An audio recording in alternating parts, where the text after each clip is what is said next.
KKMD 738화 프랑스 군사 전문지 메타 디펜스 번역. KF-21용 엔진 개발로 군사 항공 기술의 성배를 노리는 한국. 한국 특유의 속도전에 추월당하는 유럽.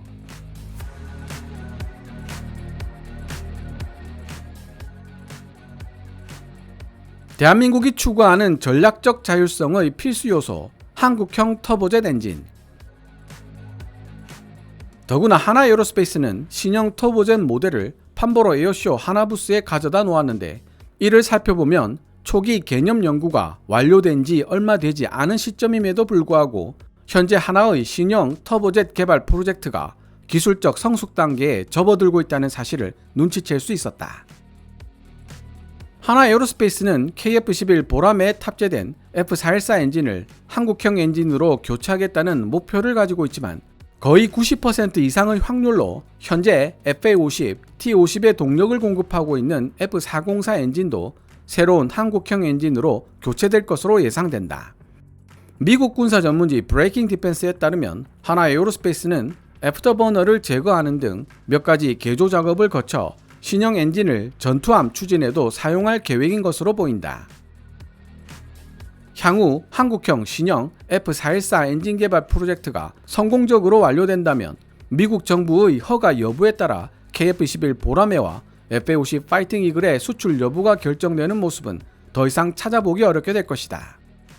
때때로 미국 정부는 수출 허가를 내주는데 인색한 모습을 보였는데, 특히 한국이 수출하고자 하는 제품이 미국산 모델과 경쟁할 우려가 있는 경우 미국 정부의 까탈스러움은 그 정도가 더욱 심해지곤 했다.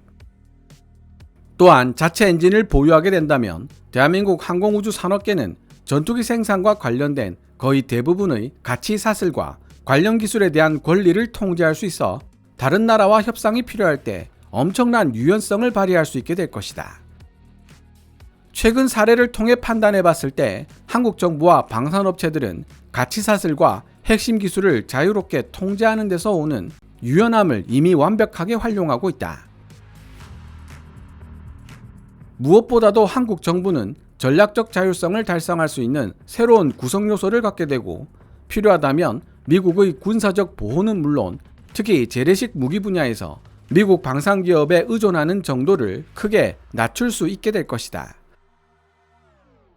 실제로 유럽인들과 마찬가지로 대한민국 당국도 미국과 중국이 대만을 중심으로 충돌할 경우 강력한 중국인민해방군을 봉쇄하기 위해 워싱턴이 유럽이나 한국에 주둔하고 있는 군사 자원 및 산업 자원을 차출하여 대만 지역에 집중시키는 시나리오가 발생할 가능성에 대해 우려하고 있다.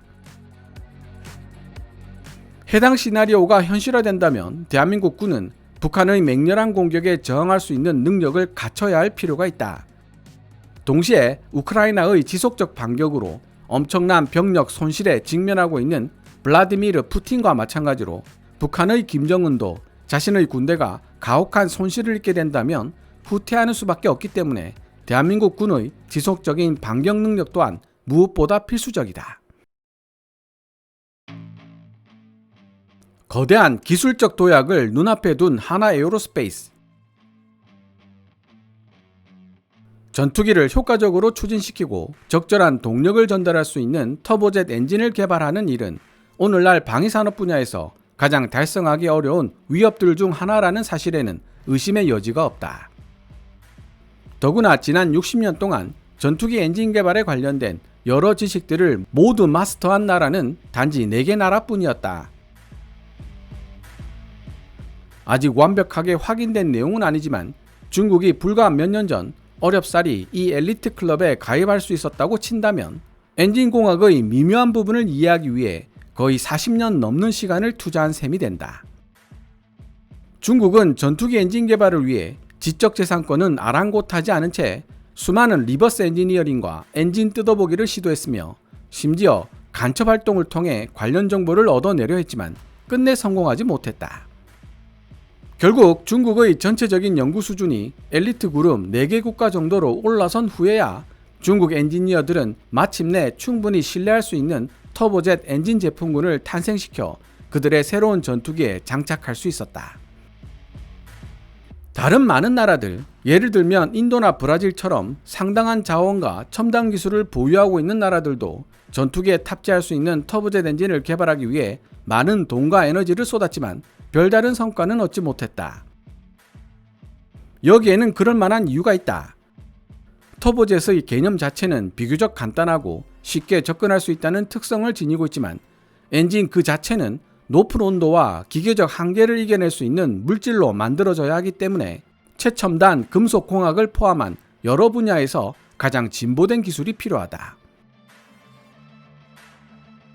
설계상 요구되는 성능을 완벽하게 구현한 KF-21 보라매 전투기와 공기 분료 추진 체계 AIP가 탑재된 KSS-3급 잠수함을 불과 몇 년 만에 독자적으로 개발해냄으로써 입증했듯이 대한민국 엔지니어들이 엄청난 기술을 가지고 있다는 사실에는 의심의 여지가 없다. 그러나 2030년까지 효율적이면서도 실전 배치 가능한 터보젯 엔진을 개발한다는 목표는 엄청나게 어려운 도전이며 막대한 자원을 쏟아부은 중국과 인도조차 수십 년 동안 달성하지 못한 목표다.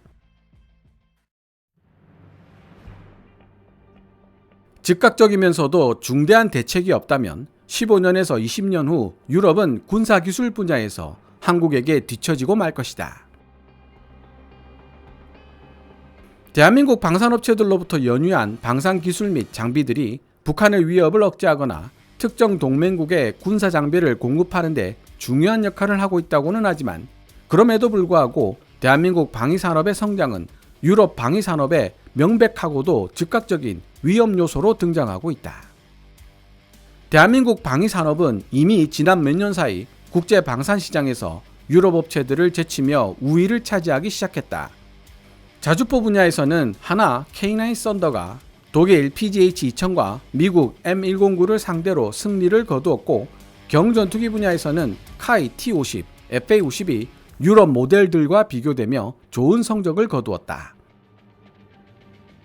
만약 독일 방산업체 두 곳이 한국의 영향력을 견제할 수 있는 레오파드 2A8, KF-51 판터, KF-41 링스를 통해 대응하지 않았다면 주력전차 시장이나 보병전투 장갑차 시장에서도 한국산 주력전차 K2 블랙팬서와 보병전투 장갑차 AS-21 레드백이 유럽산 장비보다 득세하는 모습을 손 놓고 바라볼 수밖에 없었을 것이다.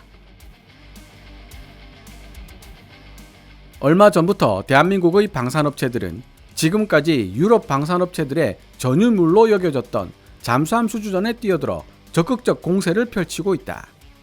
그뿐인가 현대중공업, 하나오션, 구대우조선해양 같은 한국 조선업체들은 호주 정부가 주관하고 있는 신형 호위함 수주전에도 나서고 있다. 그리고 대한민국 방산업계가 취급하는 품목도 나날이 확장되고 있다. 특히 탄도미사일, 순항미사일, 단거리, 중거리, 장거리 지대공 미사일 분야에서 시작된 수출 품목들은 수리온, LAH 같은 헬리콥터, 각종 드론 등 다양한 유형과 용도의 군수품 분야로 계속 확대되고 있다. 이와 동시에 대한민국의 방산업체들은 수출 계약 지원, 대단히 역동적인 연구활동처럼 한국 정부의 다양한 지원에 의존할 수 있다는 사실 또한 중요하다. 한국 방산업체들은 종종 민수용으로도 군용으로도 활용될 수 있는 사업 제안을 받기도 한다. 게다가 대한민국의 방산 프로그램들은 유럽의 방산 프로그램들보다 훨씬 더 짧은 개발 기간을 가지고 있다. 이는 곧 예상되는 기술들을 순차적으로 개발해 나가기 위해 더 면밀하고 빡빡한 일정의 작업을 피곤할 정도로 반복해야 한다는 사실을 의미하지만 한국인들에게는 전혀 문제가 되지 못하는 것 같다. 마지막으로 대한민국은 방산 프로그램의 역동성을 지원하고 신속한 진행을 방해하는 요소들을 회피하기 위해 필요하지만 갖추고 있지 못한 기술들을 해외 파트너라는 기술 상품 진열대를 통해 찾아내는 방법을 완벽하게 파악하고 있다. 내부에서 해당 누락 기술을 연구하고 있는 중이라고 해도 한국인들은 그런 기회를 놓치는 법이 없다. 이러한 조치들은 모두 신속한 속도전을 위한 조치라고 할 수 있다. 다시 말해 대한민국에서 방산 프로그램의 관리를 이끄는 핵심 원리는 신속한 속도에 있지 특정한 정치적 목적이나 순수한 산업적 목적에 있지 않다. 한술 더 떠서 이러한 실용주의는 대한민국이 진행했거나 진행하고 있는 모든 방산 프로그램의 여러 단계에서 발견된다. 이러한 전략을 통해 대한민국 방산업계들은 지속적으로 새로운 장비들을 빠르게 출시하고 있으며 대한민국 군대가 해당 제품들의 사용과 테스트를 보장하고 있다. 대한민국의 이러한 모습은 특히 전략적 자율성을 목표로 삼았던 프랑스가 50년대와 60년대에 취했던 접근 방식을 연상시킨다. 신속한 속도를 중요시하는 방산 교리 덕분에 한국 방산업체들은 많은 분야에서 유럽 방산업체들의 기술과 제한들을 따라잡을 수 있었고, 이제는 때때로 유럽을 능가하는 모습도 보여주게 되었다. 더욱 놀라운 것은 불과 20년 전만 해도 대한민국 군은 보유 장비들의 70% 이상을 미국과 유럽에서 수입해서 사용했었다는 사실이다. 지금까지 대한민국과 유럽이 걸어왔던 길을 몇 년 더 연장해 추론해보면 15년이나 20년 후의 세계 방산시장 상황이 어떻게 변해 있을 것인지, 그러한 상황이 유럽의 전략적 자율성, 특히 프랑스에 어떤 영향을 미치게 될 것인지를 쉽게 상상할 수 있다. 유럽인들이 방산 분야에서 대한민국의 도전에 맞서기 위한 전략, 방법 및 수단을 근본적으로 바꾸지 않는 한 미래 군사기술 분야에서의 주도권은 그들이 가져가게 될 것이다. 오늘 KKMD에서 준비한 내용은 여기까지입니다. 방송되었던 내용들은 KKMD 공식 블로그에서도 만나보실 수 있으니 구글이나 네이버 검색창에서 KKMD를 검색해 보시기 바랍니다. KKMD는 여러분들께서 챙겨봐 주시는 광고 수익으로 운영되고 있습니다만, 영상 제작을 직접 지원하고 싶다면 농협 9481216701호로 후원해 주셔도 됩니다. 지금까지 시청해 주셔서 감사합니다. 케빈즈 밀리터리 채널 KKMD